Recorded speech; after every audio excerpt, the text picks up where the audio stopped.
विद्यार्थी मित्र, आमच्या यूट्यूब चॅनल सायन्स कॉरिडॉरमध्ये पुन्हा एकदा आपल्या सर्वांचे स्वागत. बीएड सीटी 2022 याची आपण तयारी करत आहोत. विद्यार्थी मित्र, आपण यापूर्वी एक प्रश्नपत्रिका पाहिलेली आहे, ती म्हणजे ऑक्टोबर 2021ची बीएडची प्रश्नपत्रिका. तर आपण आज दुसरी प्रश्नपत्रिका पाहत आहोत. तर विद्यार्थी मित्र, त्यातला पहिला प्रश्न, बौद्ध धर्माचे साहित्य कोणत्या लिपीत लिहिले आहे? ऑप्शन 1 देवनागरी, ऑप्शन 2 पाली, 3 1 व 2, 4 यापैकी नाही. विद्यार्थी मित्र, ऑप्शन 2 पाली हे आपलं करेक्ट उत्तर होय. विद्यार्थी मित्र, आपण जर आमच्या चॅनलवरती नवीन असाल तर कृपया चॅनलला लाईक करा, शेअर करा आणि सबस्क्राईब करण्यास विसरू नका. अशाच प्रकारचे परीक्षेसाठी उपयुक्त असणारे व्हिडिओ आम्हाला या चॅनलवरती तुम्हाला द्यावायचे आहेत. प्रश्न दुसरा, भारताच्या पहिल्या महिला राष्ट्रपती कोण होत्या? 1 मीरा नायर, 2 प्रतिभाताई पाटील, 3 स्मृती इराणी, 4 सुचित्रा कृपलानी. विद्यार्थी मित्र, ऑप्शन 2 प्रतिभाताई पाटील ह्या पहिल्या भारताच्या महिला राष्ट्रपती होत. त्यानंतरचा प्रश्न, भारतातील सर्वोच्च नागरी पुरस्कार कोणता? 1 पद्मश्री, 2 पद्मविभूषण, 3 भारतरत्न, 4 यापैकी नाही. विद्यार्थी मित्र, ऑप्शन 3 भारतरत्न हा भारतातील सर्वोच्च नागरी पुरस्कार होय.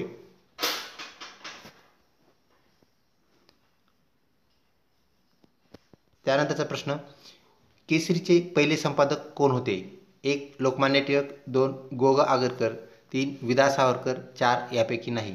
विद्यार्थी मित्र, केसरी या वृत्तपत्राचे पहिले संपादक म्हणजेच ऑप्शन 2 गो. ग. आगरकर हे होत. गो. ग. आगरकर हे आपलं उत्तर आहे. त्यानंतर पुढचा प्रश्न, कोविड रोगाचा प्रसार कोणत्या देशातून सर्वप्रथम आढळला? ऑप्शन 1 पाकिस्तान, 2 नेपाळ, 3 चीन, 4 भारत. विद्यार्थी मित्र, पहिला रुग्ण जो होता तो चीनमध्ये आढळला हे आपणास माहीत आहे आणि तिथूनच त्याचा प्रसार झाला, म्हणजेच त्याचा प्रसार चीन या देशातून झाला किंवा सर्वप्रथम रुग्ण तेथून आढळला. त्यानंतरचा पुढचा प्रश्न, देवगिरी किल्ला कोणत्या शहरात स्थित आहे? ऑप्शन 1 औरंगाबादमध्ये, 2 दौलताबादमध्ये, 3 कंधार येथे, 4 यापैकी नाही. विद्यार्थी मित्र, आपणास माहीत आहे देवगिरी किल्ला म्हणजेच दौलताबाद किल्ला आपण ज्याला म्हणत असतो, तर ऑप्शन 2 दौलताबाद हे आपलं उत्तर होय. कंधार येथेही एक भुईकोट किल्ला आहे जे आपणास माहीत आहे, तो नांदेड जिल्ह्यामध्ये आहे. तर ऑप्शन 2 दौलताबाद हे आपलं करेक्ट उत्तर होय. त्यानंतर पुढचा प्रश्न, भारताच्या सुप्रीम कोर्टाच्या पहिल्या महिला न्यायाधीश कोण होत्या? 1 नगरत्ना, 2 फातिमा बीवी, 3 सुजाता मनोहर, 4 यापैकी नाही. तर विद्यार्थी मित्र, ऑप्शन 2 फातिमा बीवी ह्या भारताच्या पहिल्या महिला सुप्रीम कोर्टाच्या जज म्हणजेच न्यायाधीश होत. तर सुजाता मनोहर ह्या भारताच्या दुसऱ्या महिला न्यायाधीश आहेत, हे आपण लक्षात ठेवावे. आणि सर्वात कमी वयाच्या सुप्रीम कोर्टाचे न्यायाधीश कोण झाले असा जरी प्रश्न आला तरी त्याचा आन्सर ऑप्शन 2 फातिमा बीवी हे आहे, हे आपण लक्षात ठेवावे. त्यानंतर पुढचा प्रश्न विद्यार्थी मित्र, आम्लप्रचनातील घटक कोणते? ऑप्शन 1 NO2 म्हणजे नायट्रस ऑक्साईड, ऑप्शन 2 SO2 म्हणजे सल्फर डायऑक्साईड, ऑप्शन 3 H2O2 ज्याला आपण हायड्रोजन परऑक्साईड असं म्हणतो, आणि ऑप्शन 4 1 व 2. तर विद्यार्थी मित्र, ऑप्शन 4 1 व 2 म्हणजेच नायट्रस ऑक्साईड आणि सल्फर डायऑक्साईड हे दोन घटक आपल्याला आम्लीय प्रजननाचे पाहायला मिळतात जेव्हा हे पाण्यासोबत म्हणजे पावसाच्या पाण्यासोबत काय होतात, अभिक्रिया करतात, त्यावेळेस आम्लीय प्रजनन म्हणजेच ॲसिड रेन काय होतो, तयार होतो. हे आपण लक्षात घ्यावे, म्हणजेच ऑप्शन 4 1 व 2 हे आपलं उत्तर होय. त्यानंतर पुढचा प्रश्न, एका दिवसात किती सेकंद असतात? विद्यार्थी मित्र, आपणास माहीत आहे एका तासामध्ये 3600 म्हणजे 3600 सेकंद असतात. तर 3600 गुणिले 24 असं आपल्याला ते करावं लागेल.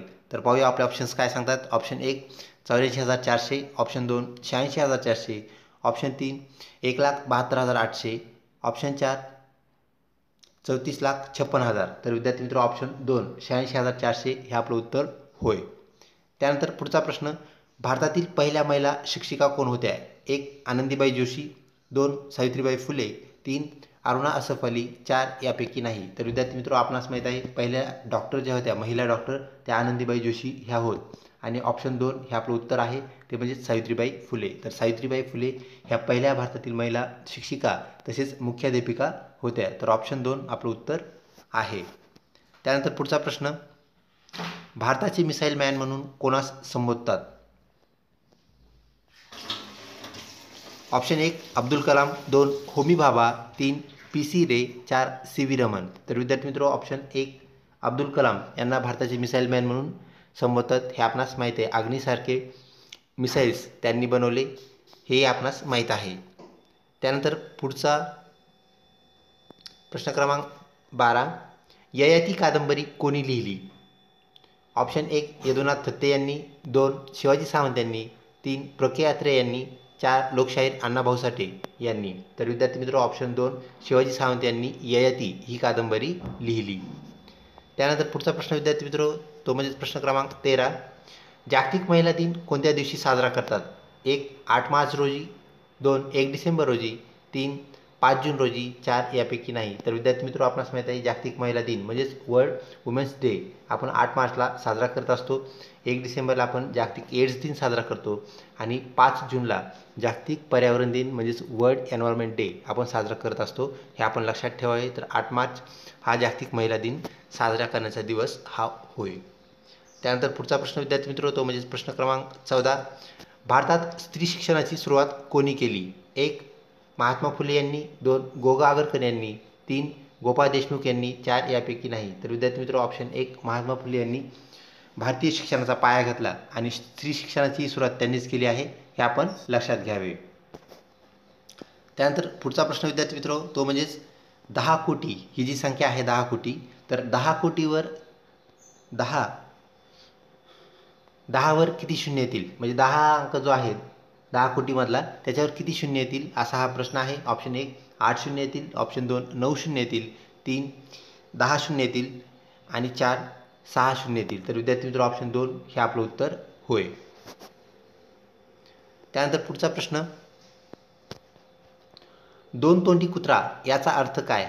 ऑप्शन 1 दुतोंड्या, 2 सुभाषिक, 3 भाषा उपासक, 4 यापैकी नाही. तर विद्यार्थी मित्र 2 तोंडी कुत्रा याचा अर्थ 2 वेगवेगळे वाक्य बोलणे किंवा आपल्या वाक्यावर ठाम न राहणे म्हणजेच दुतोंड्या हे त्याचा काय आहे अर्थ आहे. म्हणजेच ऑप्शन 1 हे आपलं उत्तर होय.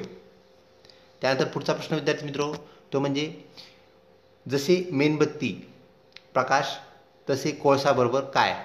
म्हणजे विद्यार्थी मित्र अक्षरमालेचा हा प्रश्न आहे ज्याला आपण लेटर सिरीज असं म्हणतो. तर ऑप्शन 1 उष्णता, ऑप्शन 2 विद्युत, ऑप्शन 3 ऊर्जा, 4 यापैकी नाही. तर विद्यार्थी मित्र अशा प्रकारच्या प्रश्नामध्ये काय करायचे असते हे आपणास माहीत आहे. तर पहिल्या 2 जे घटक असतात म्हणजे जसे इथे मेणबत्ती आणि प्रकाश आहे ह्यामध्ये जो संबंध आहे म्हणजे मेणबत्ती काय देते तर प्रकाश म्हणजेच उजेड देते. तर कोळसा काय देईल असा हा प्रश्न आहे. तर उत्तर पर्यायापैकी उष्णता, विद्युत, ऊर्जा आणि यापैकी नाही. तर यापैकी विद्यार्थी मित्र तो आपल्याला हीट म्हणजेच काय देईल तर उष्णता देईल हे आपणास माहीत आहे. म्हणजेच कोळसा उष्णता यांची जोडी लागेल म्हणजे जसे मेणबत्ती प्रकाश तसे कोळसा उष्णता. ऑप्शन 1 हे आपले उत्तर होय. त्यानंतरचा प्रश्न विद्यार्थी मित्र तो म्हणजेच 18वा, महात्मा गांधींनी दांडी यात्रेचा प्रारंभ कोठून केला? म्हणजे दांडी यात्रा कोठून सुरू झाली? ऑप्शन 1 साबरमती येथून, 2 वाराणसी येथून, 3 नाशिक येथून, 4 पुणे येथून. तर विद्यार्थी मित्र अहमदाबाद येथील साबरमती आश्रमामधून दांडी यात्रेचा प्रारंभ झाला आणि दांडी हे एक ठिकाण आहे जे की समुद्रकिनाऱ्यावर आहे. तर साबरमती ते दांडी अशा प्रकारची ती यात्रा होती म्हणून दांडी यात्रा अशा प्रकारचं तिला नाव पडलेलं आहे हे आपण लक्षात घ्यावे.